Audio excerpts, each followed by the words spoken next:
সবাই ভাবছো এটা পেঁপে নাকি, না এটা পেঁপে না, এটা হলো স্কোয়াশ। এটা পাহাড়ি এলাকার একটা সবজি, খুব ভালো। এর মধ্যে প্রচুর পরিমাণে ভিটামিন সি থাকে। তো বানিয়ে নিয়েছি ডুমো ডুমো করে একসাথে, আলুর সাথে দিয়েছি।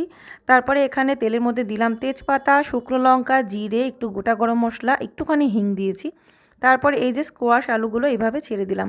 মানে মোট কথা যেভাবে পেঁপে আলু তরকারি করি সেভাবেই বানাবো, তবে এটার টেস্ট কিন্তু আলাদা হয়। দিয়ে দিলাম লবণ, হলুদ, একটু ভাজা ভাজা করে নেব। তারপরে মশলার মধ্যে রয়েছে আদা, কাঁচা লঙ্কা, টমেটোর পেস্ট আর সাথে জিরে দিয়ে এখানে মশলাটা দিয়ে দিলাম। এবারে মশলার সাথে বেশ ভালো করে কষিয়ে নেব। কষিয়ে নেওয়ার পরে যখন দেখবো মশলাটা মানে একটু ভাজা ভাজা হয়ে গেছে, তারপরে দিয়ে দেবো এর মধ্যে জল। স্বাদ অনুসারে লবণ দিয়েছি, এক ফোঁটা চিনিও দিয়েছি। তো দেখো জল দিয়ে দিলাম, এবারে একটু ঢেকে ঢেকে দেবো লো ফ্লেমে। যখন রেডি হয়ে যাবে তখন আমি এর মধ্যে দিয়ে দেবো সামান্য পরিমাণে গরম মশলা। তো স্কোয়াশ আলু তরকারি রেডি হয়ে গেলে এটা ভীষণ ভালো লাগে গরম গরম ভাতের সাথে। সবাই ভালো থেকো, রাধে রাধে।